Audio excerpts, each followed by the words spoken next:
Suvarnatvipi Dharmakirti adalah seorang pangeran dari silsilah Srivijayendra Raja yang termasuk dalam silsilah dinasti Shailendra, Kedatuan Srivijaya Indonesia. Dia juga dikenal sebagai guru besar, Dharmik Intisari Falsafah Dharma. Dhamma ini yang mendasari ajaran agama-agama Timur, Jainisme, Hinduisme, Buddhisme, Sikh dan Zoroaster. Serlingpa Dharmakirti dari Suvarnatvipa pernah menjadi guru dari Atisa, nantinya berperan dalam membangun gelombang kedua Mahayana di Tibet. Karya penting yang dia hasilkannya adalah Well of Sharp Weapons Blow Sebyong Mutsion Cha Khorlo, yang merupakan catatan penting bagi Mahayana. Atisa Dipamkara, murid Serlingpa Dharmakirti Suvarnatvipa, dia mempelajari semua jenis kitab suci, Mahayana maupun Hinayana, di bawah bimbingan guru besar bernama Rahula. Rahula, lahir sekitar 534 SM, adalah anak dari Pangeran Siddhartha Gautama yang kelak menjadi Buddha. Ibunya Putri Yasodhara. Anak yang dilahirkan oleh Putri Yasodhara diberi nama Rahula oleh Pangeran Siddhartha. Menurut sumber Mulasarvastivada Vinaya, putranya dinamakan Rahula karena sesuai dengan gerhana bulan yang terjadi. Rahula dibesarkan oleh ibu dan kakeknya, Raja Sudodana. Ketika dia berusia 7 tahun, Rahula meminta ayahnya Buddha kembali mengunjungi kerajaan Kapilavastu. Pada hari ke-7 dari kepulangan Buddha Gautama, Yasodhara membawa Rahula untuk melihat ayahnya, yang kini telah menjadi seorang Buddha. Setelah menjadi seorang guru besar, dia masih ragu akan jalan terbaik mana yang dapat membawanya dengan cepat menuju pencerahan agung. Hingga akhirnya, ketika dia bepradaksina di Bodh Gaya, ia tersadarkan dan menyadari bahwa bodhicitta adalah jalan terbaik yang selama ini dia cari. Kemudian dia pun mencari guru besar terbaik pada masa itu, yaitu Serlingpa Dharmakirti dari Sriwijaya, Sumatera, Indonesia saat ini. Selama kurang lebih 12 tahun dia belajar di bawah bimbingan Y.M. Serlingpa Dharmakirti dari Sriwijaya hingga dia mendapat lojong, suatu metode untuk mengembangkan bodhicitta, juga menerima dan memberi tonglen, yaitu berlatih dan menerima beban, kesengsaraan dan penderitaan dan memberikan kepada yang lain segala kesehatan dan kebahagiaan. Setelahnya, dia menghabiskan 12 tahun terakhirnya untuk mengajar dan menyebarkan Buddha Dharma di Tibet, di negeri asalnya, Sriwijaya. Pusat pendidikan ajaran Dharma Sriwijaya disebut orang Tionghoa Sih Li Fo Sih atau San Fo Si atau San Fo Ki. Dalam bahasa Sanskerta dan bahasa Pali, kerajaan Sriwijaya disebut Yavades dan Javadeh. Bangsa Arab menyebutnya Zabaj dan Khmer menyebutnya Malayu. Peta Tolemas ditemukan keterangan adanya 3 pulau, Sabadeh Bay, berkaitan dengan Sriwijaya. Menurut prasasti Kedukan Bukit, yang bertarikh 605 Saka adalah 1236 SM, sebelum Buddha bukan 683 M karena tahun Caka, Saka tidak dihitung mulai 78 M. Vanua Sriwijaya pertama kali didirikan di sekitar Palembang, di tepian Sungai Musi. Prasasti ini menyebutkan bahwa Dapunta Hyang berasal dari Minanga Tamuan area situs Muara Takus. Berita Tiongkok dari dinasti Song menyebut kerajaan Sriwijaya di Sumatera dengan nama San Fo Si, sedangkan kerajaan Medang di Jawa dengan nama Sepo. Dharmik Dharma, Dhamma ini intisari yang mendasari ajaran agama-agama Timur. Jainisme, Hinduisme, Buddhisme, Sikh dan Zoroaster adalah bersumber dari Nusantara, Indonesia. Di era Majapahit para RC menyelamatkan ajaran ini ke Bali. Pajajaran melarang memungut pajak. Bali menyimpan sempurna Dharma, Dhamma Sangharama di Javatvipa, Indonesia. Fuana Cakapala kini terpublikasi bernama Borobudur, adalah cabang pusat pembelajaran Dharma di Suvarnatvipa, bernama Dharmapala. Raja Pala keturunan dinasti Shailendra Balaputra Dewa membangun cabang di India, Nalada, Ten 427 M. Borobudur dan Bali bukan berpalsafah pada salah satu dari dua ajaran India, tapi palsafah ajaran yang tergambar di keduanya, mendasari tumbuhnya 3 agama di sana. Menurut De Kasparis, Banu itu seorang raja dari Wangsa Sailendra, mengingat bahwa di dalam prasasti Ligor B ada nama Raja Wisnu, dan di dalam prasasti Kelurak ada nama Raja Indra. Ia berpendapat bahwa Banu itu tentu penganut agama Buddha, karena Isa merupakan nama lain dari Sang Buddha. Akan tetapi, pendapat itu kurang meyakinkan karena di dalam prasasti Hampran itu Banu tidak memakai gelar kerajaan. Bahwa Isa merupakan nama lain dari Buddha tidak dapat dibuktikan, istilah itu biasanya dipakai untuk menyebut Siwa. Lagi-lagi Kasparis salah dalam menafsirkan prasasti. Di dalam prasasti Kelurak itu sang permata Wangsa Sailendra juga disebut Sri Warawiramardana, yang berarti pembunuh musuh yang gagah perwira. Gelar ini juga dijumpai di dalam prasasti Ligor B yang terdapat di pantai barat semenanjung Tanah Melayu dipahatkan pada bagian belakang prasasti Raja Sriwijaya yang tidak disebut namanya, yang biasanya disebut prasasti Ligor A, dan berangkat tahun 775 M. Prasasti Ligor B, sekalipun mulai dengan kata swasti, yang di dalam prasasti Jawa kuno biasanya mengawali angka tahun, ternyata tidak bertarikh. Prasasti ini ternyata juga hanya berisi 4 baris tulisan yang merupakan bait prasasti berbahasa Sanskerta, dan setengah baris yang merupakan permulaan bait kedua. Di sini disebut nama Raja Wisnu, pembunuh musuh yang sombong tiada bersisa, dan karena ia keturunan Wangsa Sailendra ia bergelar Sri Maharaja. Mungkin bait kedua dan selanjutnya akan menyebut anak cucunya sampai raja yang menulis prasasti ini, juga di dalam prasasti Nalada dari Raja Dewapala Dewa, yang berasal dari kira-kira pertengahan abad 9 M, dijumpai nama ini. Di dalam prasasti ini ia disebut sebagai kakek Raja Balaputra Dewa, dengan sebutan Raja Jawa, Permata Wangsa Sailendra, Sri Wirawirimatana. Ia mempunyai anak bernama Samaragrawira yang kawin dengan Taraf, anak Raja Dharma Setu dari Somawangsa. Menurut J.G. de Kasparis prasasti ini memperingati pembangunan Candi Borobudur, Pawon, dan Mendut oleh Samaratungga dan Pramodawardhani, akan tetapi pendapat ini kurang meyakinkan, dan memang berdasarkan suatu salah pengertian. Menurut de Kasparis Wenuwana ialah tempat Sang Buddha pertama kali memberikan ajarannya, dan ia melihat adegan ajaran pertama itu dipahatkan di bawah arca induk Candi Mendut berupa Dharma Cakra yang diapit oleh 2 ekor kijang. Dari lukisan ini saja semestinya ia ingat bahwa tempat Sang Buddha pertama kali membeberkan ajarannya itu ialah Mergadawa atau Taman Kijang, dan bukan Wenuwana. Purbacaraka, dalam kesempatan menyanggah disertasi de Kasparis itu, mengemukakan pendapat bahwa Wenuwana itu harus diidentifikasikan dengan bangunan suci Ngawen, berdasarkan alasan bahwa kata Ngawen itu berasal dari kata Keawian, yang berarti tempat bambu, atau tempat yang banyak bambunya, yang lebih sesuai dengan pengertian Wenuwana.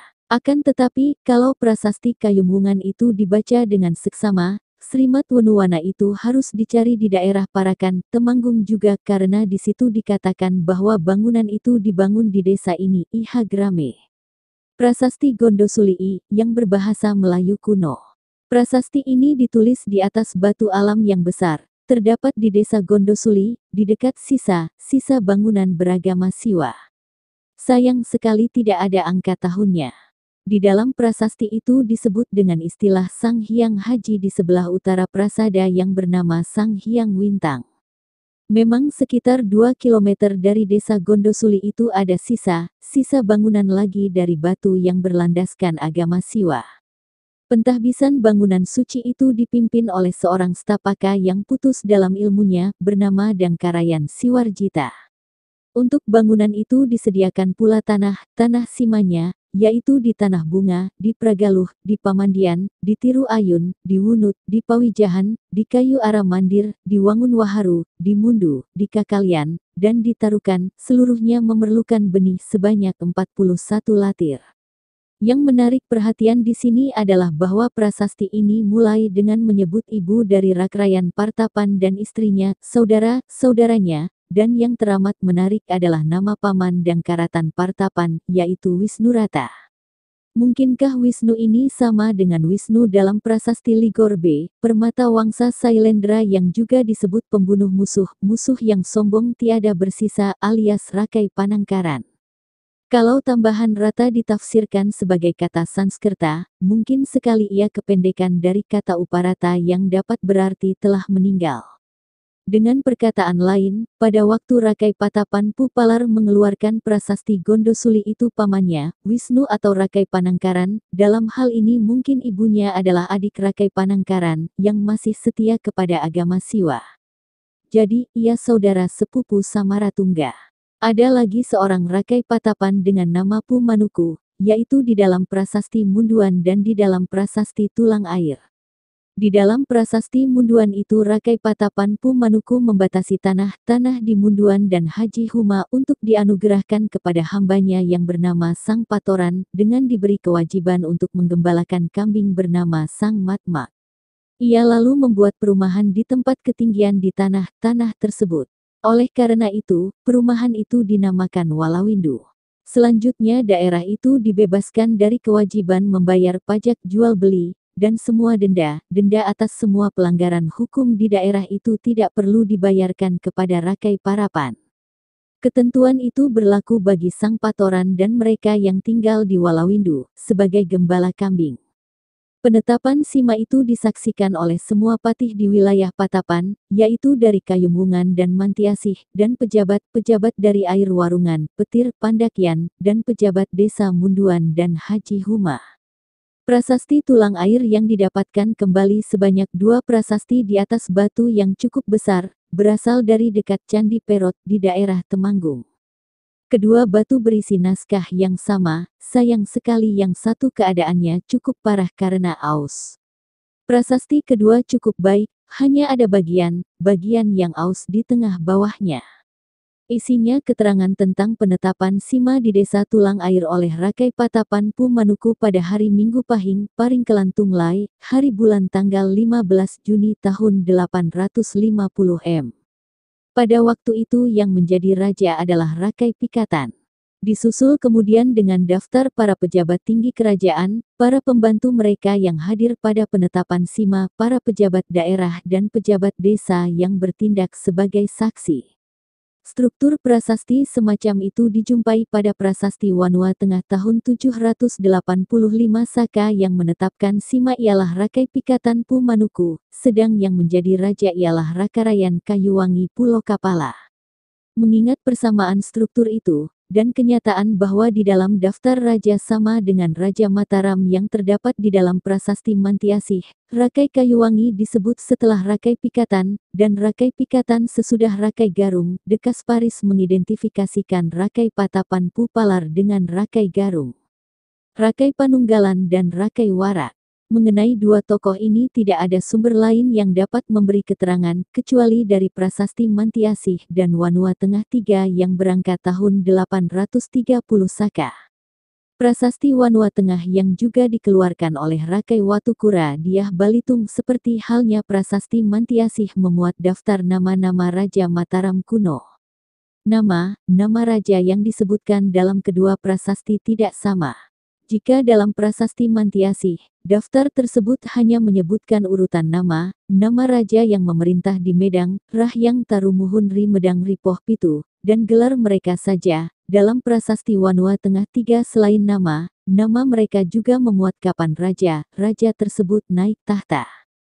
Selain itu, nama raja yang disebut lebih banyak jumlahnya dari yang disebut dalam prasasti Mantiasih. Juga ada nama raja yang berbeda seperti Rakai Panunggalan yang disebut dalam prasasti Mantiasih setelah Rakai Panangkaran dan sebelum Rakai Warak. Dalam prasasti Wanua Tengah III nama itu tidak ada dan sebagai gantinya ada tokoh yang disebut Rakai Panaraban. Dengan demikian, dapat disimpulkan bahwa Rakai Panunggalan sama dengan Rakai Panaraban.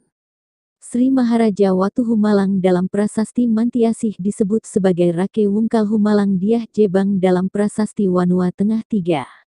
Mengingat kata Watu sinonim dengan Wungkal, dipastikan bahwa Rakai Wungkal Humalang Diah Jebang adalah Watu Humalang, 894-898 M.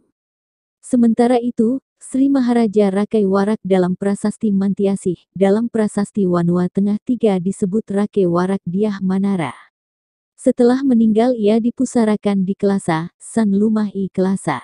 Ada 4 raja yang tidak disebutkan dalam prasasti Mantiasih, yaitu Dyah Gula, tanggal 5 Agustus 827 sampai 24 Januari tahun 828 Masehi, Dyah Takwas, 5 Februari tanggal 27 September tahun 885 Masehi, Rake Panumwangan Dyah Dawendra tanggal 27 September tahun 885. Tanggal 27 Januari tahun 887 Masehi, dan Rakai Gurunwangi Dyah Badra yang hanya menjadi raja selama 28 hari sebelum melarikan diri dari keratonnya. Menurut Kusen perbedaan daftar nama raja dalam prasasti Mantiasih dan Wanua Tengah III disebabkan oleh perbedaan latar belakang dikeluarkannya prasasti. Prasasti Mantiasih diterbitkan dalam rangka melegitimasikan dirinya sebagai pewaris tahta yang sah, sehingga yang disebutkan hanya raja yang berdaulat penuh atas seluruh wilayah kerajaan. Dyah Gula, Dyah Takwas, Dyah Dewandra, dan Dyah Badra tidak dimasukkan dalam daftar karena mereka tidak pernah berdaulat penuh di wilayah kerajaan Mataram kuno. Hal ini terlihat dari singkatnya masa pemerintahan mereka karena digulingkan dari tahta. Prasasti Wanua Tengah III dikeluarkan sehubungan dengan perubahan status sawah sebagai sima di Wanua Tengah, sehingga semua penguasa yang mempunyai sangkut paut dengan perubahan status sawah disebutkan. Nama Sanjaya sebagai cikal bakal kerajaan Mataram kuno pun tidak disebutkan karena status sawah di Wanua Tengah III sebagai sima baru dimulai pada masa pemerintahan Rake Panangkaran. Jadi, dalam sejarah kerajaan Mataram tidak pernah ada dua wangsa, yang satu asli Indonesia beragama Siwa, yang selama ini disebut Sanjaya Wangsa, yang lain berasal dari luar Indonesia dan beragama Buddha, yang selama ini disebut Sailendra Wangsa, melainkan hanya satu wangsa, yaitu Wangsa Sailendra, yang anggotanya ada yang beragama Siwa. Kisah hidup Sanjaya secara panjang lebar terdapat dalam Carita Parahyangan yang baru ditulis ratusan tahun setelah kematiannya, yaitu sekitar abad ke-16. 1. Prasasti Kalasan. Kalasan nomor D147 di Museum Nasional, Jakarta. Sleman, Yogyakarta. Ditulis dalam huruf Pranagari dan bahasa Sanskerta. Namo Bhagavatyai Aryatarayai.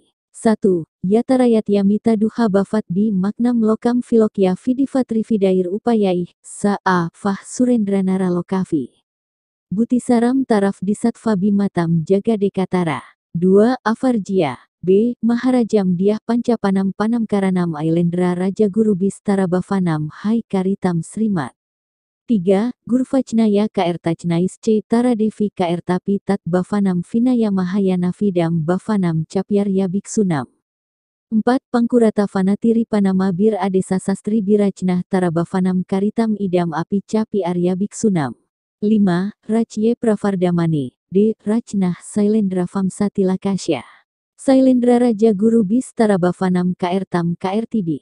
6. Sakan Pakalati Tair Farsasatai Saptabir Maharaja Akarot Guru Pujartam Tara Bavanam Panamkarana. 7. Gramah Kalasanama Dattah Samgaya Saksinah Kertva Pankurata Vanatiripa Desa Diaksan Mahapurusan. 8. Buradaksineyam F. Atula Data Samgaya, 56-57 Raja Simhena Sailendra Raja Bupair Anuparipalyar Santatia. 9. Sang Pangkuradibih Sang Tavanakadibih Sang Tiripadibih Patibiska Sadubih Apika. 10. Sarvan Evagaminah Partivendran Buyo Buyo Yacate Raja Simhah, Samanyoyam Dharma Setur Naranam Kale Kale. Palaniyo Bafatbih. 11. Anena Punyena Viharajena Pratitya Jata, G. Artavi Bagavicnah Bavantu Sarv Tribavo Papana Jana Jinanam Anusasanacnah. 12. Karyana Panamkaranah Sriman. H. Abiyacate Bavinpan, Buyo Buyo Vidivat Viharaparipalan Artam Iti. Terjemahan. Hormat untuk Bhagavati Arya Taraf. 1. Setelah melihat makhluk-makhluk di dunia yang tenggelam dalam kesengsaraan, ia menyeberangkan, dengan 3 pengetahuan yang benar, ia taraf yang menjadi satu-satunya bintang pedoman arah di dunia dan tempat dewa-dewa. Catatan. A. Sa. Korelasi sah. Yah diterjemahkan dengan ia, yang ia itu. 2. Sebuah bangunan suci untuk taraf yang indah benar-benar telah diperintahkan oleh guru-guru Raja Ailendra, setelah memperoleh persetujuan Maharaja Dyah Pancapana Panamkarana. Catatan. B. Avarjya. Kata avarjya, dari akar vrj plus a, dalam bentuk absolutif. 3. Atas perintah guru, sebuah bangunan suci, dedicated ke taraf telah ditetapkan, dan juga sebuah bangunan untuk mulia guru terampil. Dalam ajaran, Tat Havanam Vinaya Mahayana Vidam Bhavanam, telah didirikan oleh para ahli bangunan suci. Catatan. C. Kaertachnais. Kata Kaertachnais mempunyai arti yang sama dengan Karmachnais dalam prasasti Dinoyo yang berarti para ahli. Sarkar, 1971 banding 39, catatan nomor 37. 4. Bangunan suci taraf dan demikian juga itu bangunan milik para biksu, biarawan, resi, pelaku ajaran leluhur *pen, yang mulia telah dirikan oleh para pejabat raja, yang disebut Pangkura Tavana Tiripa. Catatan. Penulis biksu, biarawan, resi, pelaku ajaran leluhur, penguatan pemaknaan pada satu kata, guna menghindari tafsir terhadap hanya satu pemahaman ajaran. 5. Sebuah bangunan suci taraf telah ditetapkan oleh guru-guru Raja Ailendra di Kerajaan Permata Wangsa Ailendra yang sedang tumbuh. Catatan. D. Rajye Pravardhamani. Kata Pravardhamani, dari akar vert yang berarti tumbuh, dibentuk dalam partisipium aktif dengan akhiran kasus lokatif karena menjelaskan Rajye, yang berarti, di kerajaan yang sedang tumbuh, berkembang. 6. Maharaja Panangkarana membangun sebuah bangunan suci, nya taraf untuk menghormati guru, yang telah berjalan selama 700 tahun. Catatan. E. Guru Pujartam. Kata Guru Pujartam berarti bertujuan menghormat guru. Penulis tidak sependapat dengan kata ini karena kata membangun tidak tampil dalam kalimat ini. Untuk pendekatan kata dengan maksud mendirikan, membangun dalam bahasa Sanskerta adalah jagra, bangun. 7. Desa Kalasa telah diberikan kepada Dattah Samgaya setelah memanggil saksi-saksi orang-orang terkemuka perangkat desa Pangkura Tavana Tiripa. 8. Sedekah Bura yang tak tertandingi diberikan kepada Samgaya. 56-57 oleh raja seperti singa. Raja Simha oleh raja-raja dari dinasti Shailendra dan penguasa berikutnya berganti-ganti. Catatan. F. Bura Daksineyam. Kata Bura Daksina, kata Bura ada beberapa arti, banyak, luas, bersinar. 56-57 Samgaya. Samkhya teori Gunas populer dibicarakan, dikembangkan dan disempurnakan oleh berbagai sekolah filsafat India, termasuk Buddhisme. 58 Risalah filosofis Samkhya juga mempengaruhi perkembangan berbagai teori etika Hindu. 59. Oleh para Pangkura dan pengikutnya, Sang Tavana dan pengikutnya Sang Tiripa dan pengikutnya oleh para prajurit dan para pemuka agama kemudian selanjutnya. 10. Raja bagaikan singa, Raja Simha, minta berulang-ulang kepada raja-raja yang akan datang supaya pengikat terikat Dharma agar dilindungi oleh mereka yang ada selama-lamanya. Catatan. Penulis pengikat terikat. 11. Baiklah, dengan menghibahkan Viharajena, semua Bhavantu pengetahuan suci, hukum sebab akibat, dan kelahiran di 3 dunia, dapat dipahami. Catatan. G. Pratitya Jata. Kata Pratitya Jata, menurut Lokesh Chandra, 1994 banding 73 pengertiannya disamakan dengan pengertian Pratitya Samutpada. Viharajena, tempat ibadah bertapa, Wiyara, biara tempat bertapa. Wihara, Wihasa, tempat semedi, Wihanten, biara tempat beribadah. 12.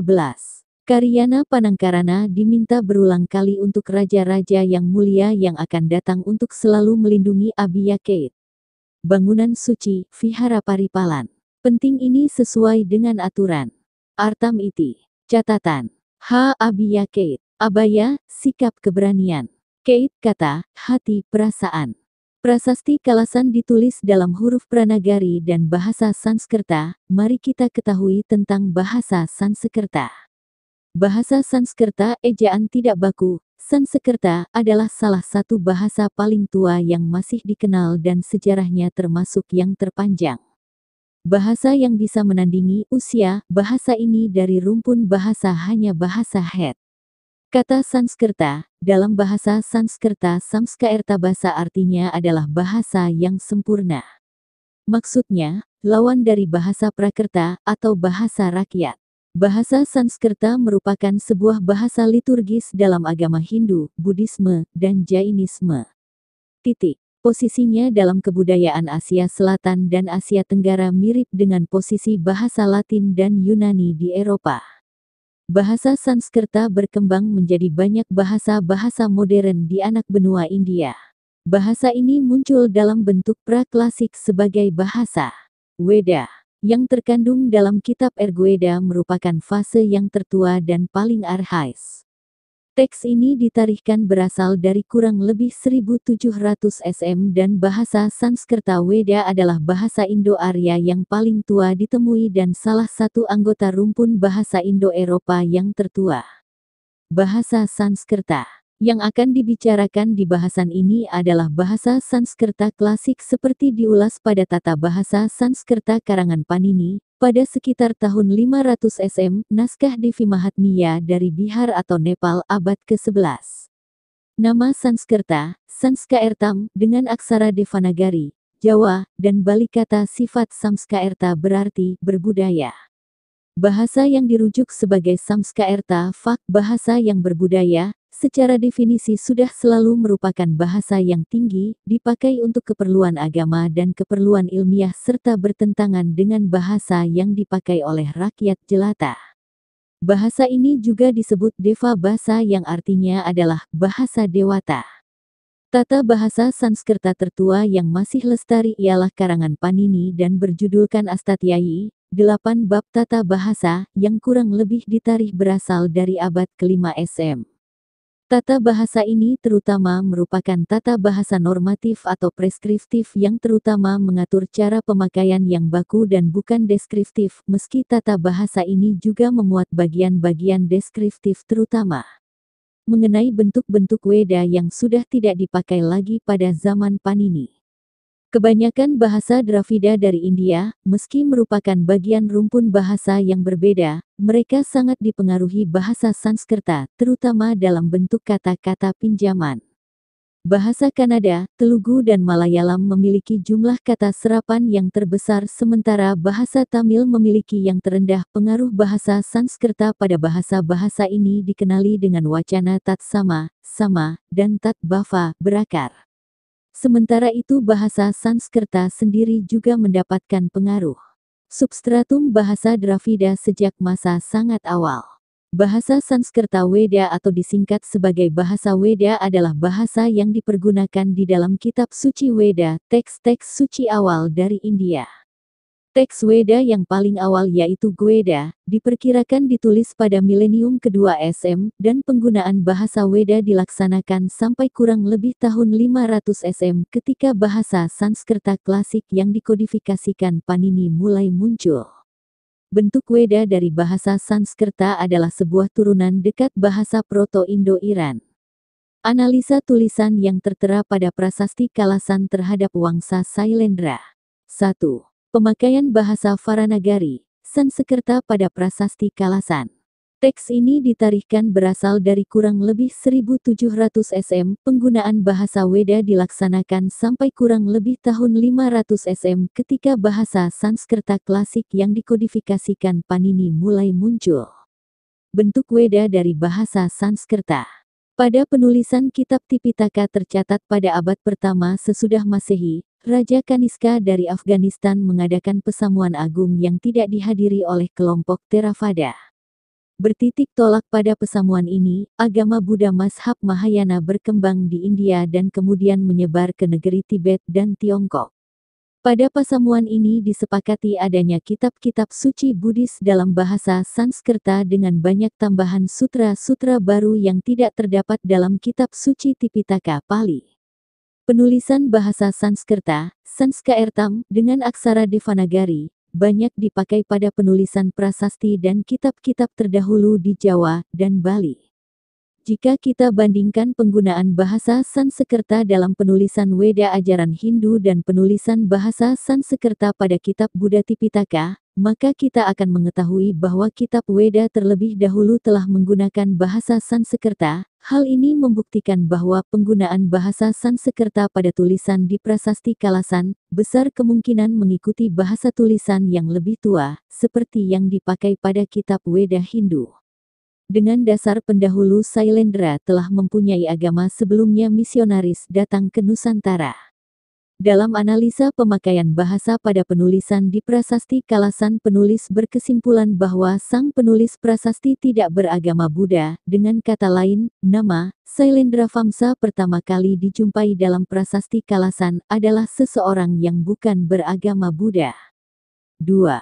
Pada terjemahan prasasti Kalasan bait pertama tertulis, Namo untuk Bhagavati Arya Taraf. Setelah melihat semua makhluk di dunia tenggelam dalam kesengsaraan, ia menyeberangkan, membawa, mengajarkan, mendakwahkan Vidivatri Vidair 3 pengetahuan benar. Dia taraf yang menjadi bintang hanya membimbing untuk arah di dunia dan ranah para dewa. Ada kata kunci yang dapat kita cermati yaitu Bhagavati Arya Taraf 3 pengetahuan benar. Apa pengertian dari kata tersebut, di manakah sering disebutkan serta ajaran apa yang menyebut nama itu? Bhagavati Arya Taraf. Kata Bhagavati adalah gabungan dari 2 kata Bhagavat dan Vati. Bhavat secara umum dapat berarti kitab. Vati atau Wati identik dengan penyebutan untuk perempuan. Istilah ini yang biasanya menjelaskan tentang dewi perempuan, misalnya Bhagavata Purana, Devi Bhagavata Purana, Sanskerta, Devi Bhagavata Purana, juga dikenal sebagai Srimad Devi Bhagavatam dan Devi Bhagavatam, adalah teks Sanskerta yang dimiliki oleh Purana genre dari sastra Hindu. Teks dianggap sebagai Mahapurana, Purana utama, di bagian India, sementara yang lain termasuk sebagai salah satu Upapurana, Purana minor. 7. Dalam tradisi agama Hindu yang menjunjung Devi atau Sakti, Dewi, sebagai pencipta primordial alam semesta dan Brahman, kebenaran hakiki dan realitas. Ini menunjukkan dewa perempuan sebagai asal dari semua eksistensi, pencipta, pemelihara dan perusak segala sesuatu, serta orang yang mempercayainya sebagai jalan untuk pembebasan spiritual. Sementara semua kitab Purana utama Hindu menyebutkan dan menghormati sebagai sosok dewi atau dewa perempuan. Devi Bhagavata Purana, beberapa ilmuwan menyimpulkan kapan kitab ini mulai ada, di antaranya Ramachandran yang menyatakan bahwa kitab ini ada pada abad sebelum abad 6 Masehi. Sebagian yang lain menyebutkan antara abad ke-9 sampai 14. Rajendra Hazra menunjukkan abad ke-11 atau ke-12, sementara Lalie menyatakan bahwa teks ini mulai mengambil bentuk di abad akhir milenium 1, diperluas dari waktu ke waktu, dan versi lengkap pertama ada di abad ke-11. Trasi Pinteman menyebutkan teks ini ada pada antara 1000 dan 1200. Bhattacharya, penulis buku Pankanya, Ramayana menyebutkan Taraf sebagai wanita, sangat dicintai dan dihormati oleh Vali, suaminya. Pada falsafah Hindu Ortodoks kata Taraf dengan Ahalya dan Mandodari pada Ramayana, juga pada Mahabharata. Beberapa peneliti percaya Paranasabari adalah nama lain untuk Dewi Taraf pada ajaran Hindu. Taraf pada ajaran Buddhisme adalah perempuan bodhisattva. Pada Buddhisme Mahayana yang muncul sebagai perempuan Buddha di Vajrayana Buddhisme, dia dikenal sebagai ibu dari pembebasan, dan merupakan kebajikan sukses dalam pekerjaan dan prestasi. Dalam Buddhisme Tibet, Taraf dianggap sebagai bodhisattva perempuan yang menggambarkan belas kasih dan perbuatan.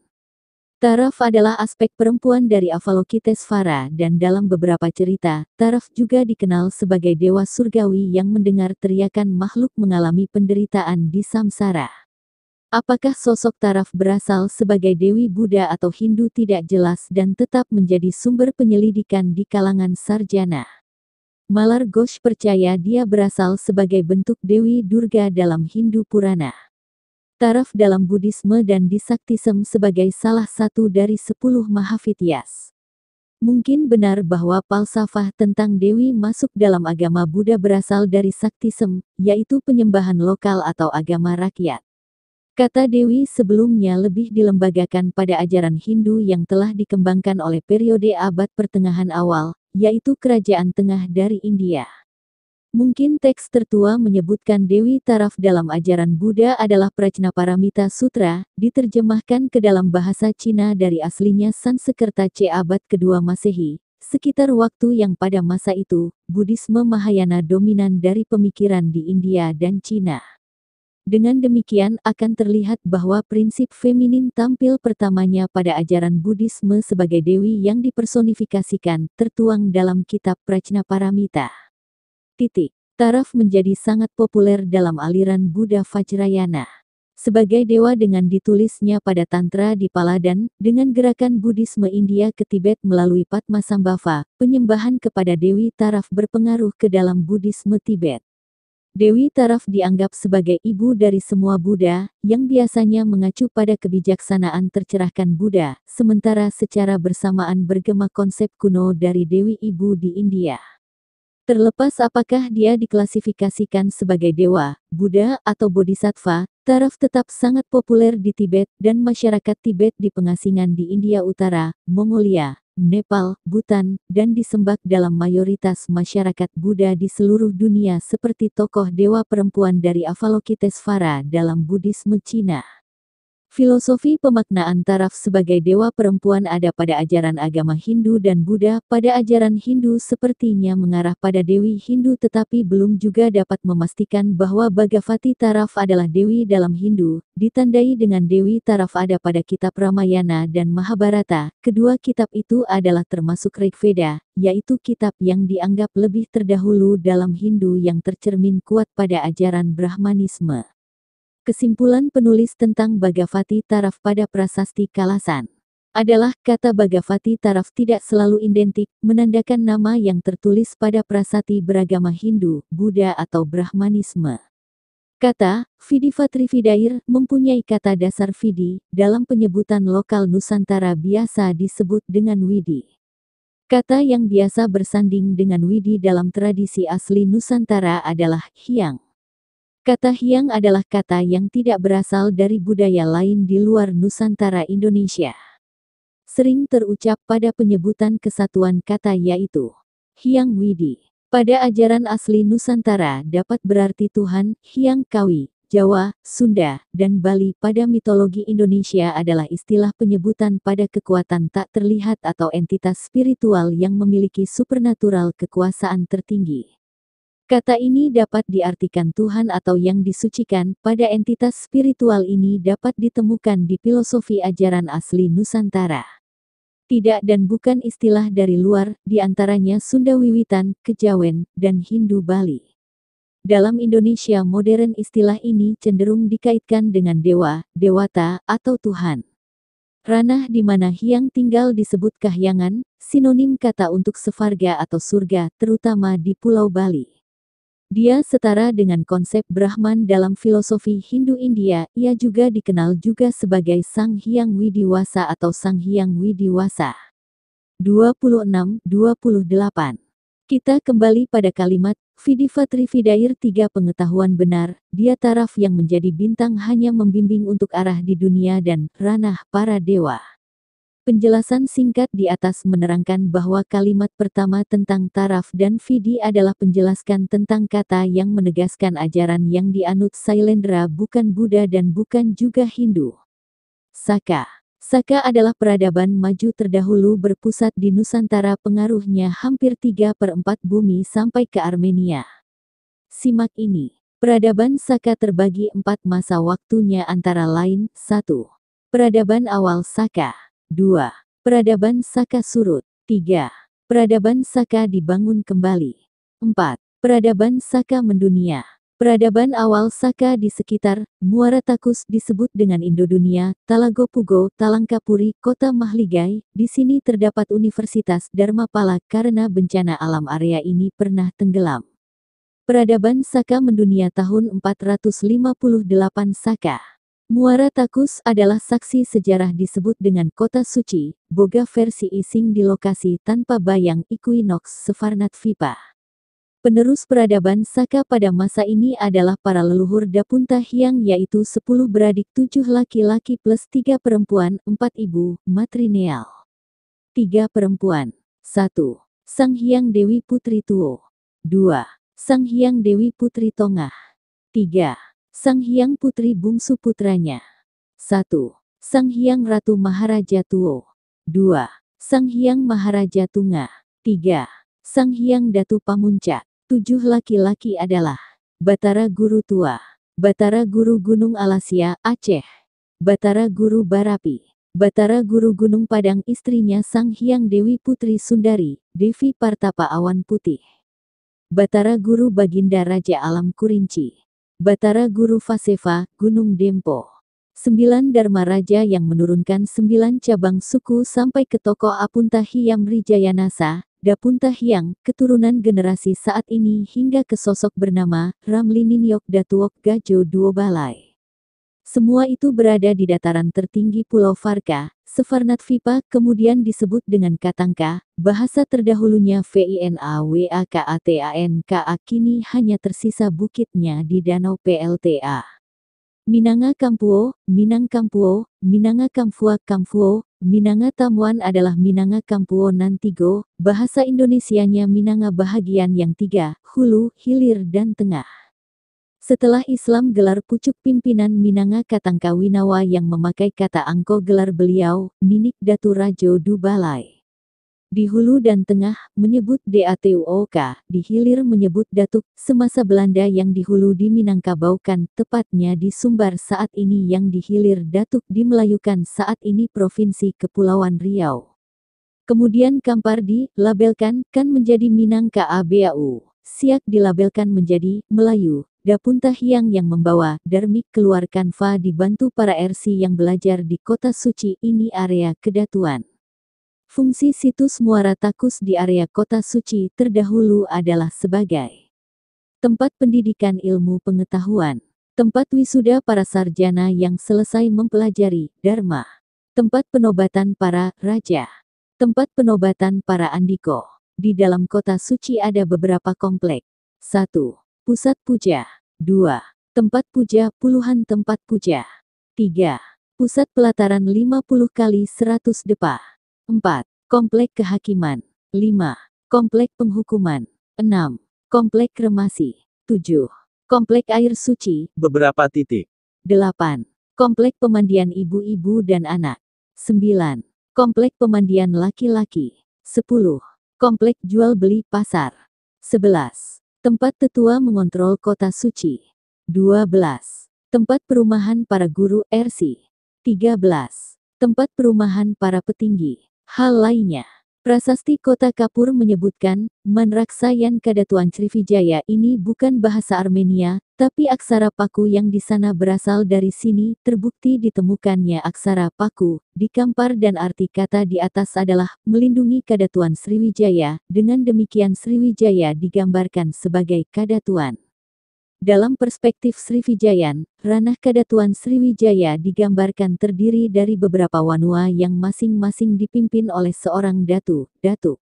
Semua wilayah ini berada di bawah kendali Kadatuan Pusat yang juga dipimpin oleh seorang datu, dan datu tertinggi di saat prasasti Kota Kapur dibuat adalah Dapunta Hyang, Dapunta Hyam Rijayanasa.